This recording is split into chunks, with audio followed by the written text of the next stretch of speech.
And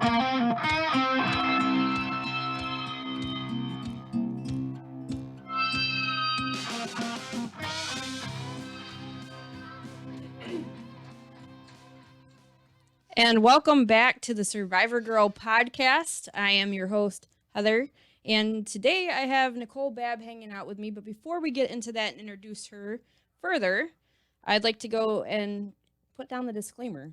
We are not doctors, therapists, counselors, or trained medical professionals. We are not here to treat, diagnose, or prescribe any means of treatment. We are here to share what we have been through and overcome in hopes of inspiring, uplifting, and empowering others. So with that, I just like to say, please go ahead and do your own research on whatever it is that we talked to today. Don't just take our word on it. We're just here to share our journeys and, like I said, help uplift others. So before that starts to go, I want to talk about a couple different events that we have going on. Mitch Gill's Get a Room Comedy Club will be happening February 14th. I always talk about that for Laugh Therapy. You can get in. It's only $15 a ticket.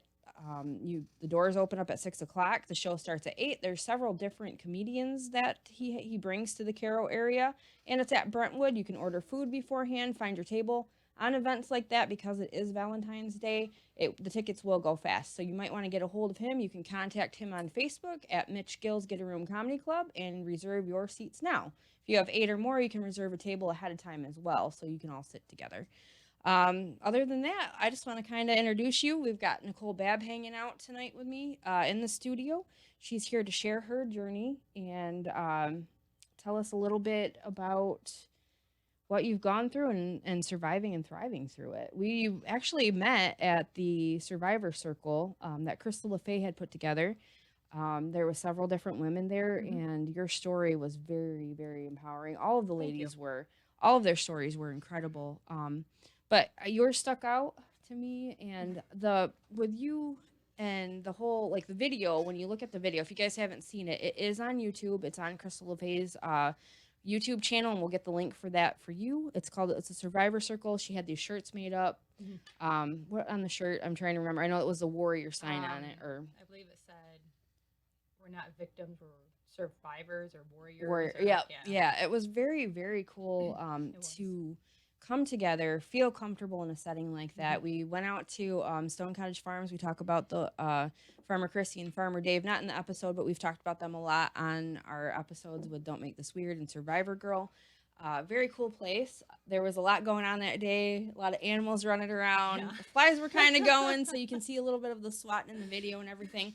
But it was very peaceful regardless of that, because just to be in the nature and be able to talk about what you guys talked about that day. And I'm so thankful that you're here to share the story with all of our listeners.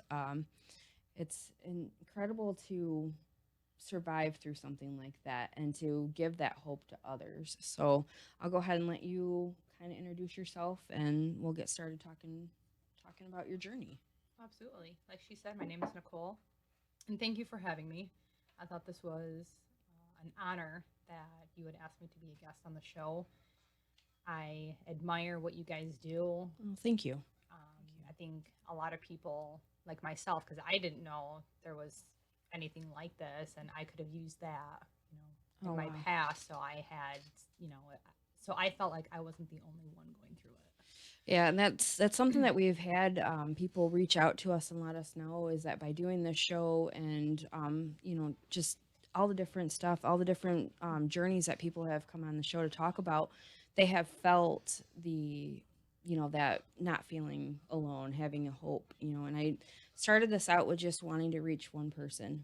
And if we could just reach one person, then our job, I feel, has not just been done, because we're going to keep on going. And to be able to hear all of the different stories and be like, okay, I can do this too. Absolutely. That's something that, I'm so thankful that we're able to do. And I'm very happy that you're here to share your story today. We do have something in chat already. Tony says, awesome. What's up? Happy Survivor Girl Sunday. Hey, thank you. Happy Survivor Girl Sunday to you too. And welcome to the show, Nicole. Thank you. Yeah, we've got some different people that are filtering in. If you guys have any questions or anything else, please feel free to ask me and Nicole, and we'll get to you. So I'll go ahead and let you start with your story. I'm not really sure where to start. I'll start with my childhood. Okay. So I was in a household with mother, stepfather, and 2 siblings. Okay. I do have 4 brothers and 2 sisters, but I only speak to the ones that I grew up with. My biological dad walked out. He was in and out until early 20s. And I took that really hard. You know, I just, throughout my whole childhood, I wanted a stable father. Yeah. And I think that led into a lot of the problems that I had later in life. It really dictated, I really let it define me. Yeah. And it really, I made some bad decisions and choices. I feel that a lot. Because I can relate with you on that with my dad and myself. My mom and my dad kind of divorced at like 9. Mm-hmm. So it wasn't that he didn't really want to be apart, but he wasn't there for those reasons. So I understand, like, when you don't have him around and you don't see that, even if you do have, like, with me, I had an incredible mom, Mm-hmm. but there's still that missing piece, you know? Absolutely. And then you see all the families, I don't know how much of a difference in our ages are, but when you're going to school and you see all the families that are still together, Yep. because then there wasn't as many. Mm-hmm. And now it's just so common that kids are separated with their families. They're going from one house to another, and I can see where that kind of stuff it leads up to that. It really does. So I can resonate with you on that one for sure. And it's really unfortunate because my kids, that's one thing that I wanted. That was my goal in life when I had kids, was to keep them in just a husband, wife, and kids. Right. I really strive for that because even though I kind of technically had it, my stepdad is amazing. He raised us. You know, we all call him dad, and he's really filled a position. But even then, I'm not super close with my parents. Right. There was a lot of sexual abuse. Okay. And it was all the kids in the family. Well, I wouldn't say all, but I would say 95%. And it was brought in at a very young age. Wow. I have a lot of memory block, and I choose to keep it that way. Although I put myself into counseling not too long ago. Okay. Because I'm striving to be better. And that's not always a bad thing. We've talked about that on Survivor Girl several different times, that therapy doesn't have to be something to be embarrassed of. Right. And we also stress and have stressed on past shows that if you find a therapist that you are just not comfortable with and you would like to, I mean, you can keep on looking. Right. You know, we've said that several times, but sorry. Oh God, no, you're fine. You're fine. So my sister, I think, took most of it. She's actually writing a book about it. Oh, and wow. I admire that. I've read it and I'm like, oh, damn. That's first few pages and I was in tears. Oh yeah. She has been a big part of my life. She's the one that I'm closest to. And so we're really kind of each other's rock. And I don't know where I would be if it wasn't for her. Wow, that's awesome. So, like I said, I don't remember a whole lot of my childhood, just bits and pieces, and I kind of want to keep it that way. My parents aren't bad people. I love them, but I think they did their best, and that's why I had to come to the conclusion of is some of the things that happened, I held a grudge, and that kind of changed my perspective on what happened. Because there were instances where they knew what was going on. Yeah. And nothing was done. So when I was older, I confronted my mom about it, and she's like, there was no evidence. What do you want us to do? And I'm like, just be there for us. That's really all I wanted. Right. Just to listen, to understand, to look further into it. I think that happened a lot growing up with families. They just kind of pushed it under the rug. Even before us, before our time, that was a big thing. Yep. You know, so I can imagine, you know, feeling that, missing that connection because you're like, you're supposed to protect me. Right. And I'm pretty sure that's how I would feel from it. That's exactly how it was. My sister moved out when she was 16. In turn, I moved out when I was 16. I moved in with a family friend. Oops, excuse me, that. She was our babysitter. Okay. Right from when I was born on up, and I moved in with her. She was a huge part of my life. Unfortunately, she passed, it was a year in November. Oh, wow. I'm sorry for your loss. Thank you. and she, taught me how to cook. She was an absolutely amazing woman.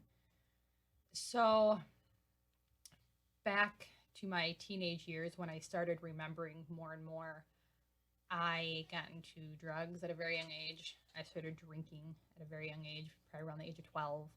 Because I still think subconsciously we kind of remember. I mean, that's when triggers start, and you're like, why am I thinking this way? Right. Why am I getting angry so quick? Yeah. What is happening? But back then, I think it was different when getting help, like counselors. They looked at it as, well, we don't want everyone to know that my kid's getting counseling. Something's wrong with our family then. I mean, heaven forbid we're at PTA and they know. Right. They just know. They're gonna know. Right. They're gonna know. And I understand that completely. That's why, like, now I'm so happy that people talk more about going to counseling and these kinds of things. And that I think that's another reason why Survivor Girl was a huge thing for me as well, is because to be able to talk about this honestly, openly, and people to know that it doesn't have to be hush hush anymore. There doesn't have to be that stigma behind it anymore. That we can tell our stories. We can heal. We can thrive. Absolutely. We can tell our stories without being judged, and that was a big one for me. I didn't want to let my friends know in junior high or when I started remembering things. I didn't want them to know because I'm like, what are they going to say? Right. Are they going to still be my friends? Are they going to start telling everyone else? Right. It's a big fear. It's an It's a huge fear because it's rejection. Fear. Yeah. Starting right at childhood. And when you've gone through something like that and feeling like, I don't know, did you say that you felt kind of like it was an abandonment kind of thing? So feeling that already and then going to have to be so raw and open at such a young age, I can understand that completely. Worrying that your friends are going to do the same. And then yeah. It sucks. Right there. And then that kind of triggers more anxiety on the inside, and it's like this toxic circle that you start creating. Yeah. And you're like, well, I guess I'll just roll with it. Yeah. Yeah. And you start going through all the different, that they're bad ideas. Yeah. You know that you're harming yourself. You're not doing good things. But when you're younger, it's just like, okay, tack something else on. Like you said, you roll with it. It almost becomes a comfort. That toxicity becomes a comfort, and it's like you're wrapping yourself and you're creating like this black hole, and you're like, well, I'm used to it, so right. And the sad feeling of maybe I deserve this. Yes. That one, and being open and honest with yourself when you have to really look at that one, because that one continues to drag you. Yeah, for sure. It's hard to see that, and hard to when you finally take a look back. Yeah. I was talking on last episode about writing a love letter to myself.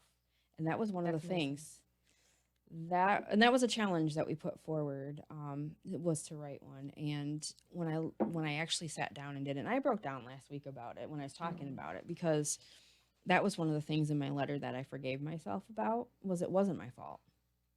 None of that was my fault.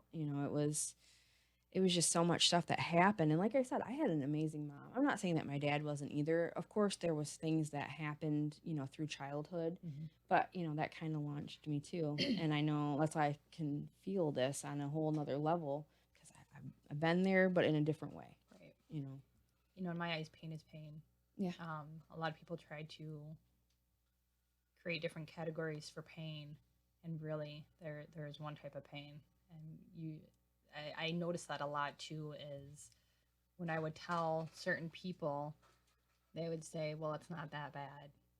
Well, you're an asshole, man. For sure. Really, though, that's the thing too. And that's another thing too, is trying not to be bitter with that, because people will continue to put themselves in that place and be like, well, it's not bad. That's kind of like the whole grieving thing too, when people are like, get over it. Suck it up and get over it. Get over it. Oh. And how dare people say that? Like, right. How? And then of course it's easy to be like, well, like you said, fuck you, man. It's easy to be like that and be like, you know what? I'll push you in that compartment over there of, I don't need to deal with you. But then I've noticed this about myself in the past. Now I just felt rejection, abandonment from you. Now I want your approval. What am I going to do now to get you back? That's another tough one. Yeah, that is another tough one. Whew, you got me feeling this episode, man. Got a couple things in chat really quick. Sure. Roxanne is joining in, and she says you are so strong and brave. We love you, Roxanne. Roxanne was also part of the Survivor Circle. Powerful stuff. Yeah. You know, and to keep on seeing her keep on thriving and moving up and helping other people out, that's incredible. We love you, Roxanne. Thank you. And Tony says getting out of your own way is so hard. It is. Yeah. Because it's like you become accustomed to, and people are telling you how to grow up. So it's like when you're our age, it's like having an inner child. What do I do? Yeah. How does this work? And that was probably one of the hardest things. I had to get a lot of people out of my life.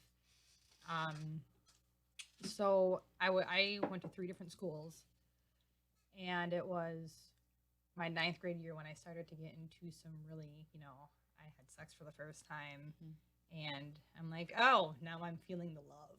I'm just gonna roll with that, and that created another toxic circle. And it's not funny. It's just I can see it my life unrolling. Right, for sure. And so I stayed a year at that particular school, went to another where I graduated from, and it just kind of carried on. And I stuck more with the drinking and finding love from different boys. And that's when it started with the abusive relationships. Yep. That was a tough one. Yeah, it's kind of like once you start rolling that way, it's really hard to come back. It's just hard, especially when you're just learning yourself. Yeah. And you think like this is love. Yeah. This is, and again, I resonate with that too. Because for me, I grew up as a bigger girl, and that was my thing. I was like, if they can love me at this weight, then and that's love. That's love. So yes, very different from what you've gone through, but still, it's like I know that path. I know that one. It's a very hard path. That one was a tough one for me to break, and I'm going to be very real and very open and blunt. Sleeping around was very hard for me to stop, but I recognize it as a toxic thing, and it's been a long time. Yeah. But I did it on my own. That was really hard. Not having a support group. Oh yeah. It was really hard. Yeah. Trying to get healthy mentally and to talk about it. Yeah. To talk about that, especially, and you're very brave to talk about that here. It is a very real thing. And, we've seen reverse effects where people are just completely don't want anything to do with guys. But on the other hand, this is something else, I went through that too. Right. And you're right. Stopping that it's very hard because it's a feeling. You're feeling love. You're feeling love. Do you think that's love? They don't, it's, you're just getting a moment of it. Yeah. And I knew in my mind that, okay, obviously this is not forever, but in the moment you want me. Yeah. And that's not rejection in my eyes. Right. We got a couple things in chat here. Roxanne says, I love you both, and this will be healing. Jeremy says, great show. Love the new setup. Amazing guest. Thank you, Jeremy. Glad you're tuning in. Jeremy is from This Is My Brain. It's another podcast that Strange Friends Media puts on, and that's something else that you guys can check out. Those are archived, and I think they're aired on the Don't Make This Weird podcast channel right now. So, guys, go ahead and follow him. A lot of really good stuff. He actually is one of my guests that's a revolving guest as well, like a guest co-host. So get the other perspective of a gentleman's side of things. Absolutely. So, but yeah, thank you for tuning in, you guys. We're very appreciative of you being here. So I'll let you go ahead and continue on there. Oh, there's me being real, not being able to talk. Like when you're live, it just rolls. I love it. I love it. So I kind of went on this path throughout my sophomore year. I met a guy, and of course, when you're in high school, you think it's love, right? Right. Oh, yeah. Actual relationship. Yeah. He had already graduated, and he was in the military, so he went on tour, and so the first day of my junior year, I had a miscarriage. Oh, wow. And it was heartbreaking for me.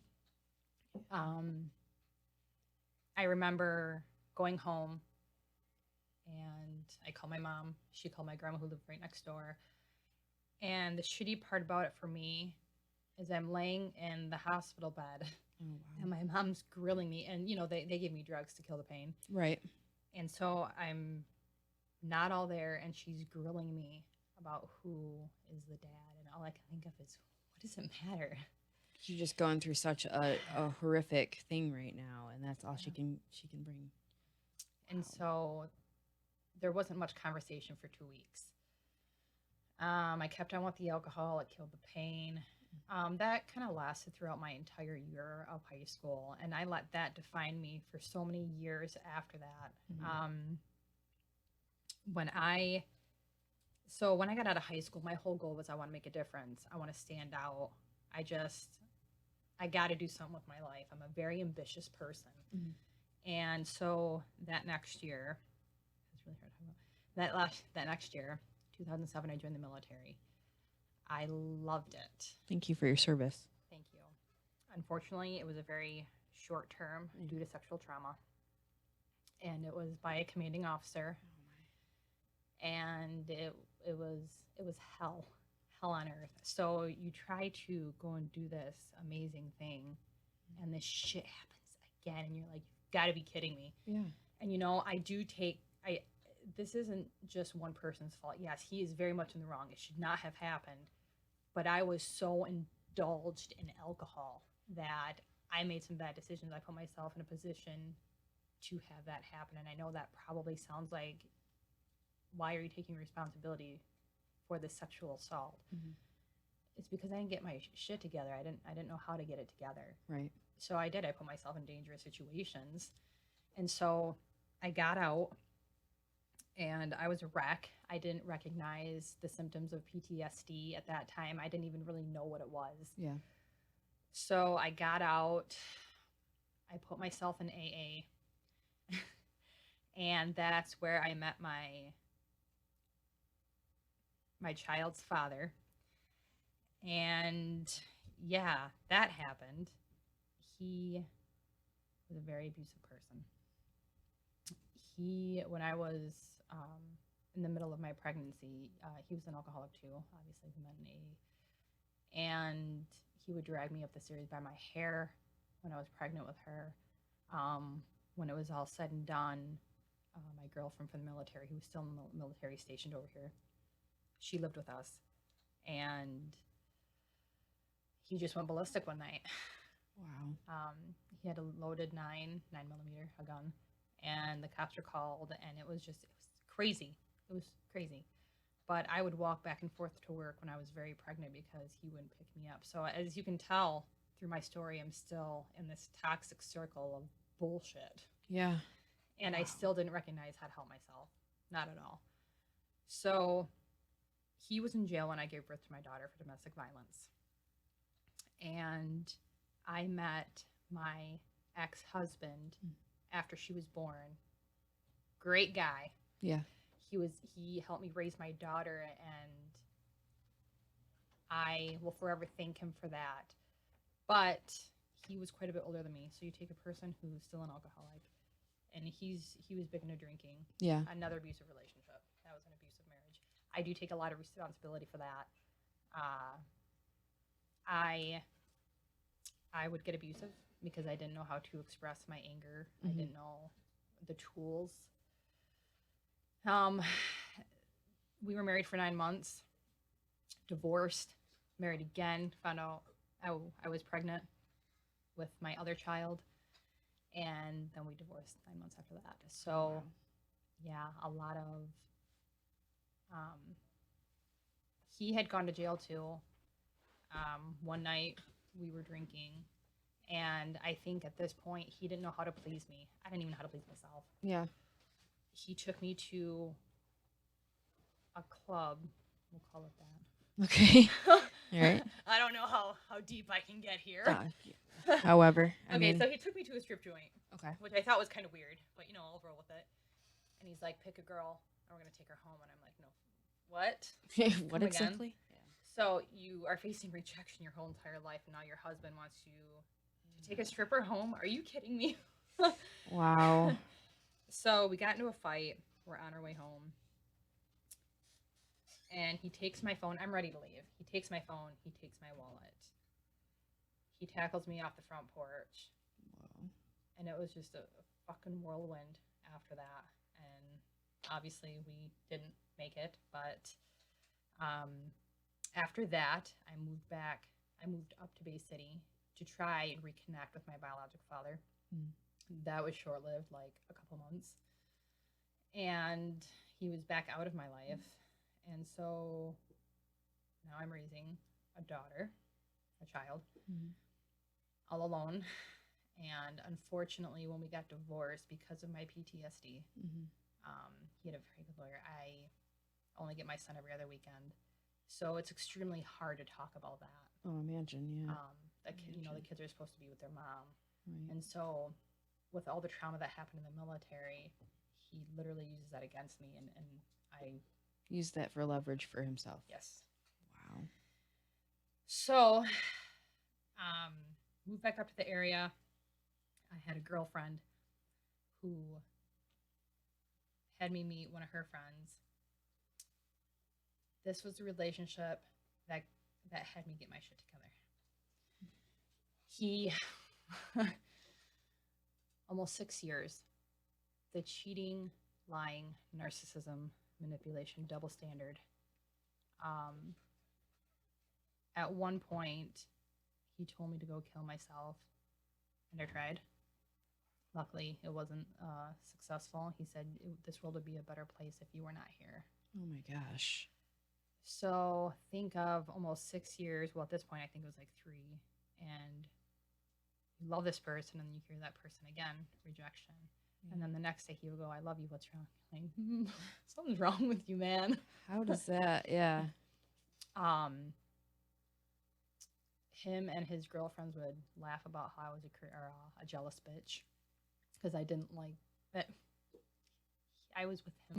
It took a very long time to unravel 6 years worth of garbage. Yeah. So we were never stable for more than 3 months at a time. It was very back and forth. And during one of our breaks, someone I went to school with reached out. And I'm like, all right, okay. I should never have done it. I was not ready. Right. I didn't get the help that I needed. But was it feeling like that was kind of like a safe haven? A safe haven. Yeah. Oh, man. So we had like a summer fling. And I ultimately ended it and said, you deserve better. I said, I'm not healthy. I will hurt you. Yeah. So I walked away. I go back to my ex. And that next April, it was April 7th, 2 days before my birthday. I'm like, you know what? Fuck this. I do deserve happiness. I do. Still shouldn't have done it. Still shouldn't have had that mind frame or that way of thinking because I was not healthy. I did not get the help that I needed. So I texted, I ended things with my ex. I texted my friend, and I said, you know, let's have a chat. I'm ready to talk. I'm ready for this. He died that day. He died that morning. Oh my gosh. I'm so sorry. And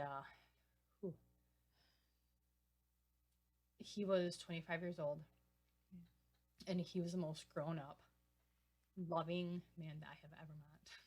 And I'm thinking, you've got to be kidding me. You just made this decision to go back to him and try, and then this happens, and you've just been just one thing after another, just hitting you. Yeah. And then this. So it'll be 5 years in April. Yeah. So I worked through that. After he passed away, I got into full-blown alcohol. I mean, I was drinking and driving. Yeah. I was not thinking of my kids at that time. All I could think about was the loss. The pain, the trauma, the loss. I remember sitting in my living room in the corner crying and telling God, you either have to take me to or you have to save me. And I'm sitting here today. So I'm glad you are. Me too. I'm so glad you are. And it was after he passed. And again, started talking to the ex again because I'm just a crazy mess. Yeah. and I just want to feel a touch, a kind word. And that was when my ex told me, "You should go kill yourself. You're nothing but a whore." So I go home. There was 7 different prescriptions that I took. Oh, wow.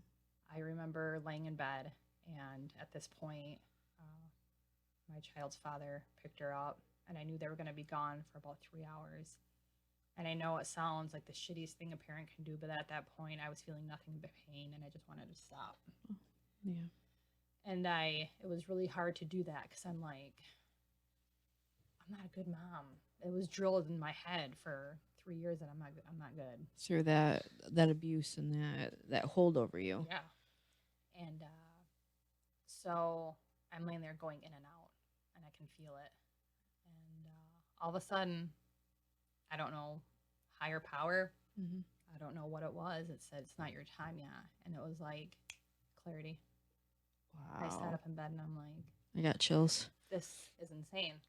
My daughter comes back home, and I got sick.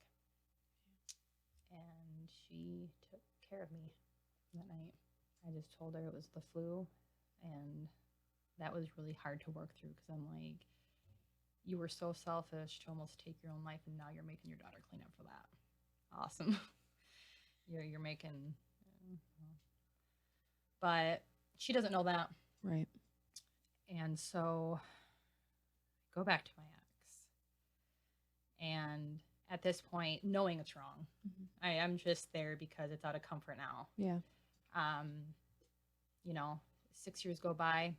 I am proud to say I am no longer in that toxic relationship. It's amazing. It's been a little while, not too long, but long enough to where, you were in a really bad thing.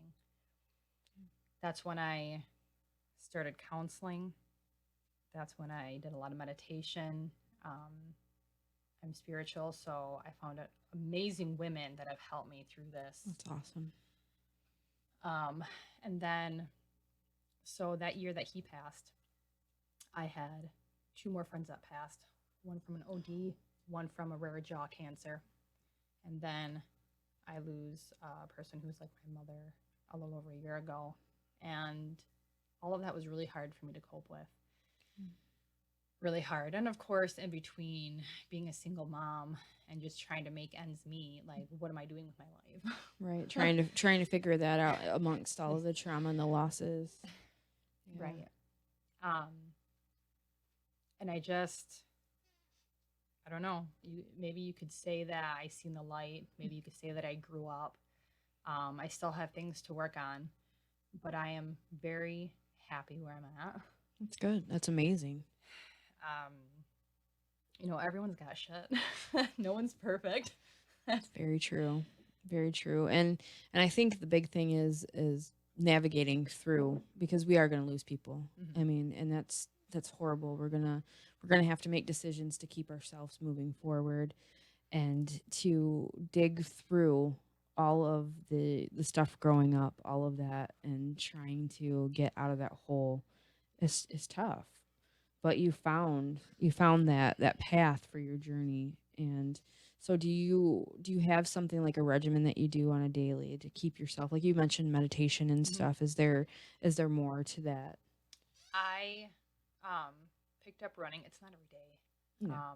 But I go out to an area of woods and I just run. There's no time limit. There's just, with all of this up here going on, I need something very physically demanding to just wear me out. So I will do that sometimes.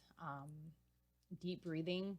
I know it doesn't sound like a lot, but before I make, I still PTSD doesn't define me, sexual trauma doesn't define me, but you still have triggers. Oh yeah, absolutely. So when that happens, I'm just like, and that does help. Yeah. It's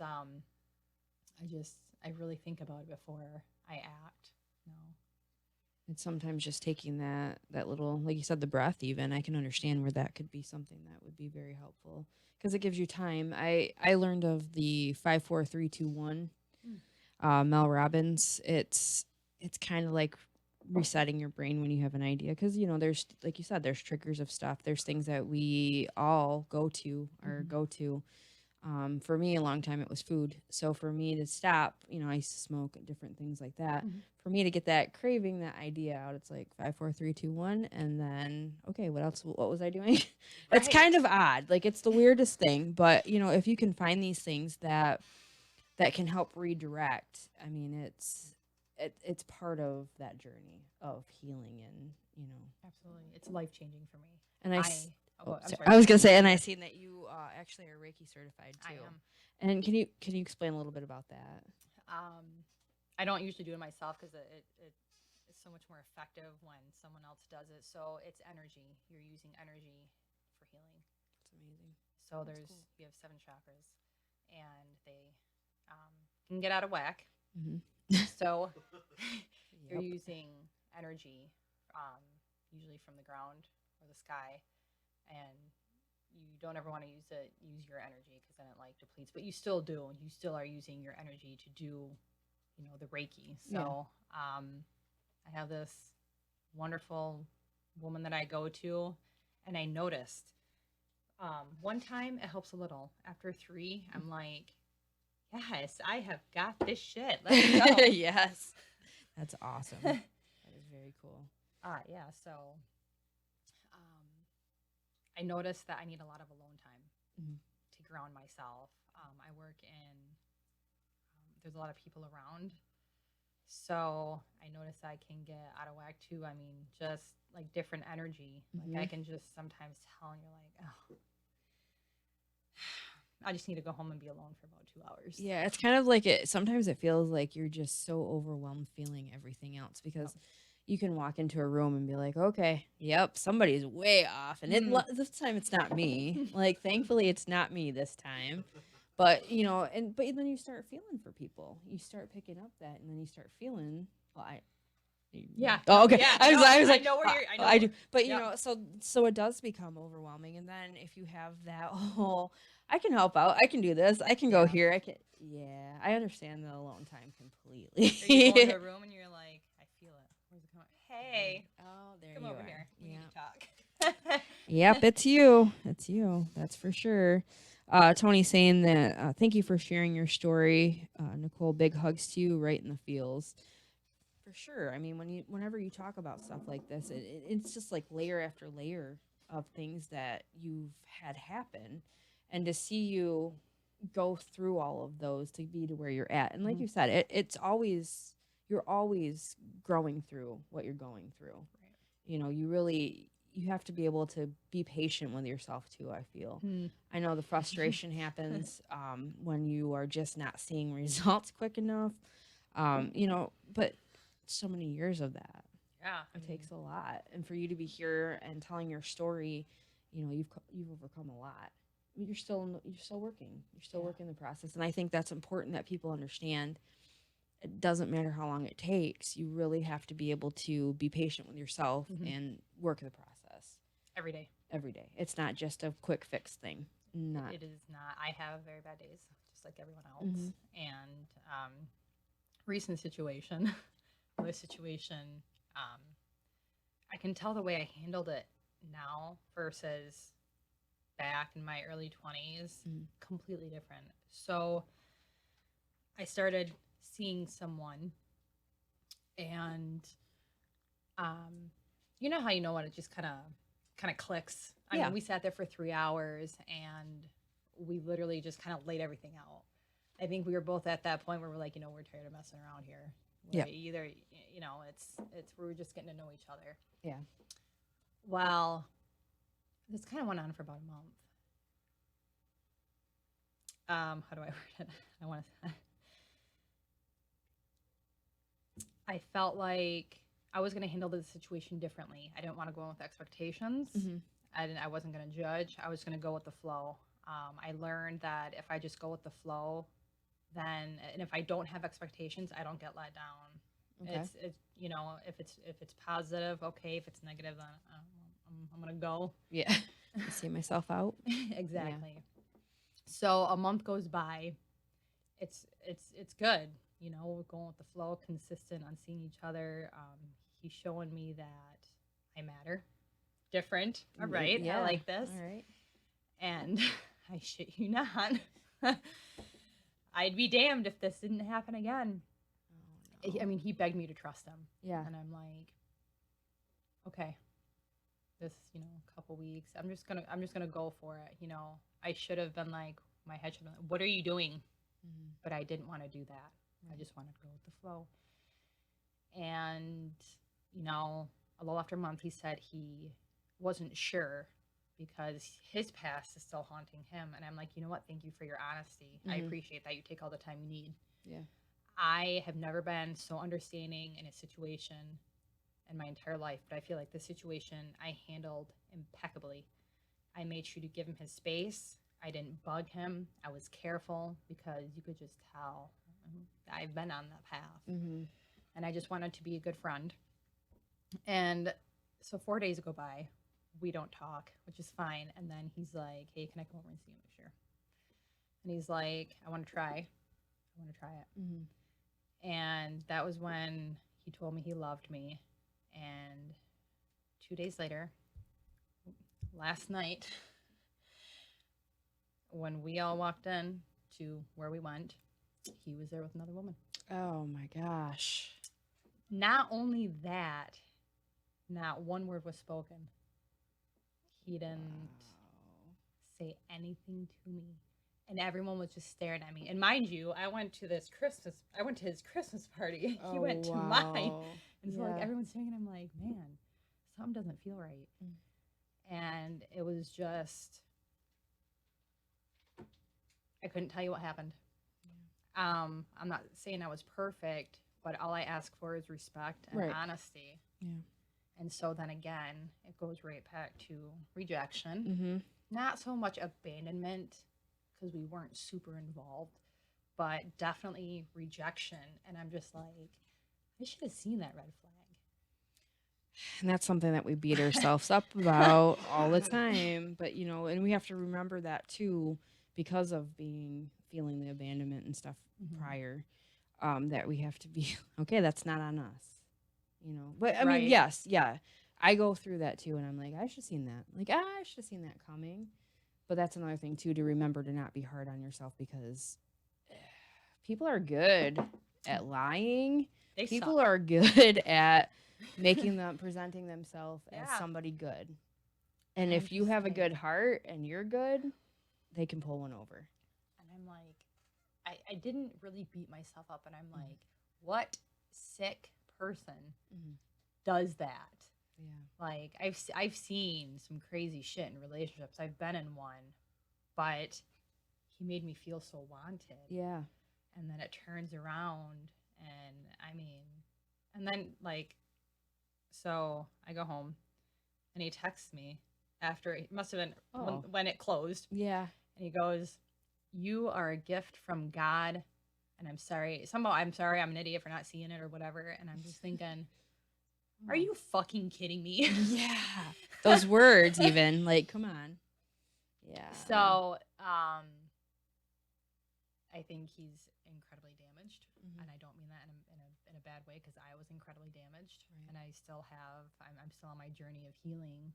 But I'm thinking, that you're on this path of healing, or you should be.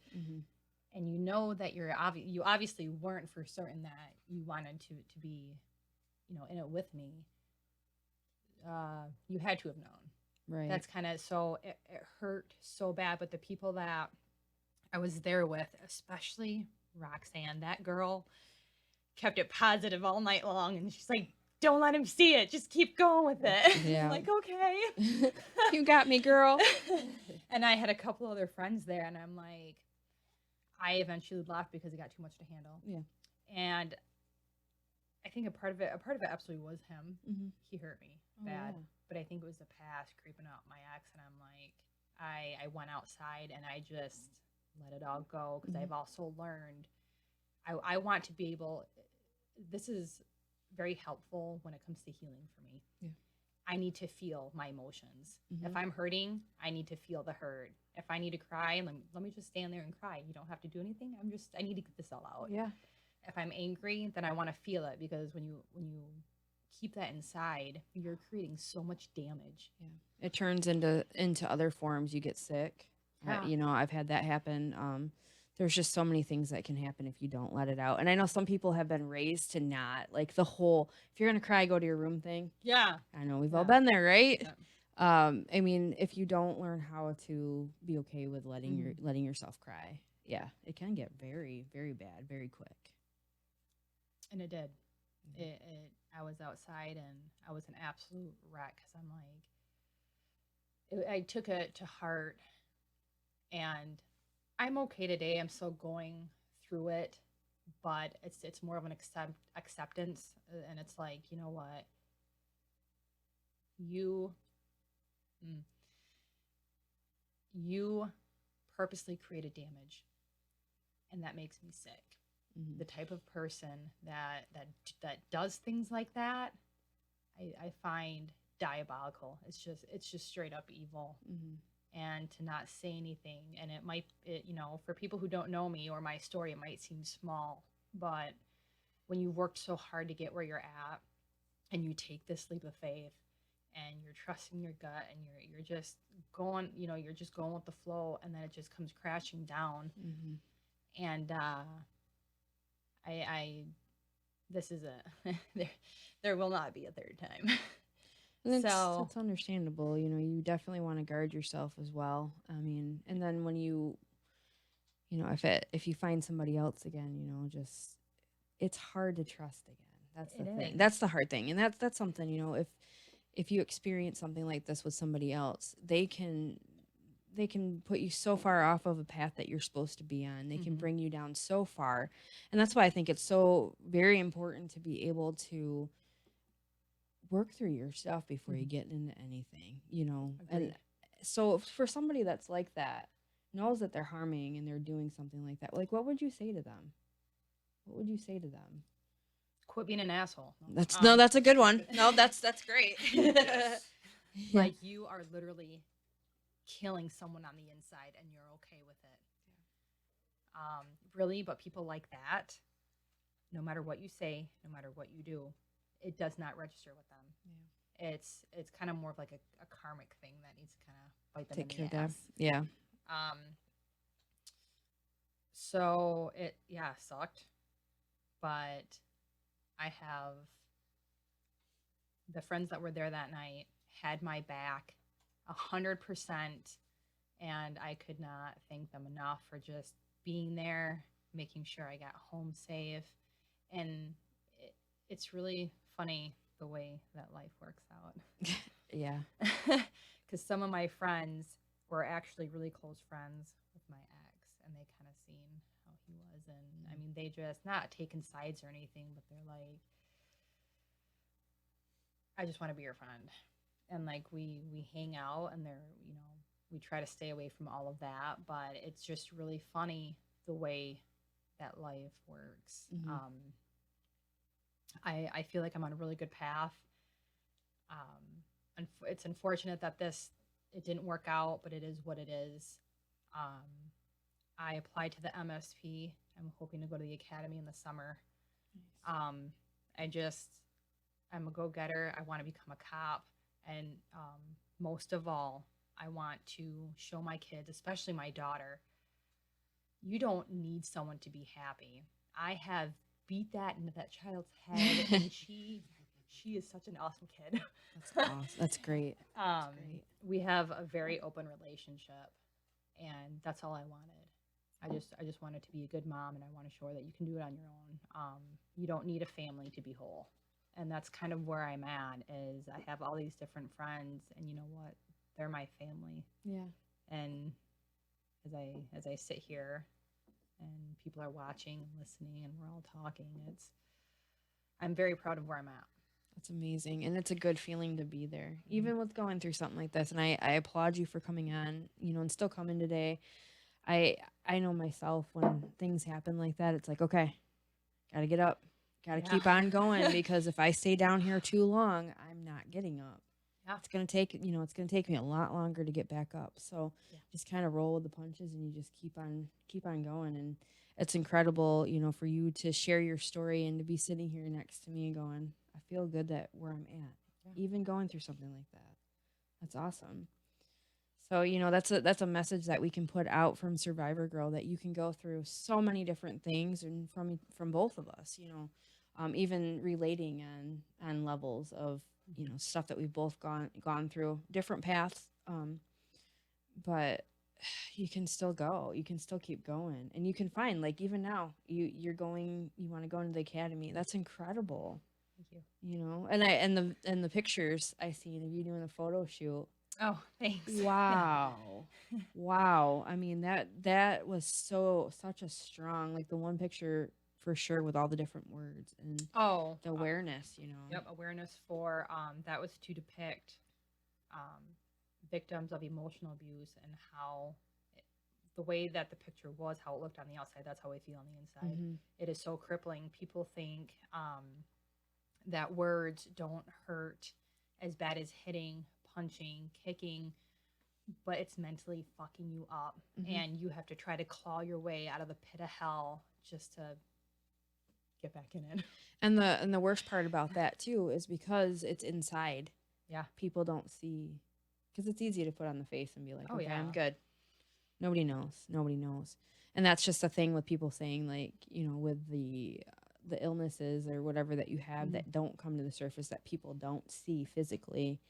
It's the same thing. It's, you never know what anybody's going through. No. And to see something like that and to realize something like that is very powerful. And it speaks a lot to people that are going through something like that.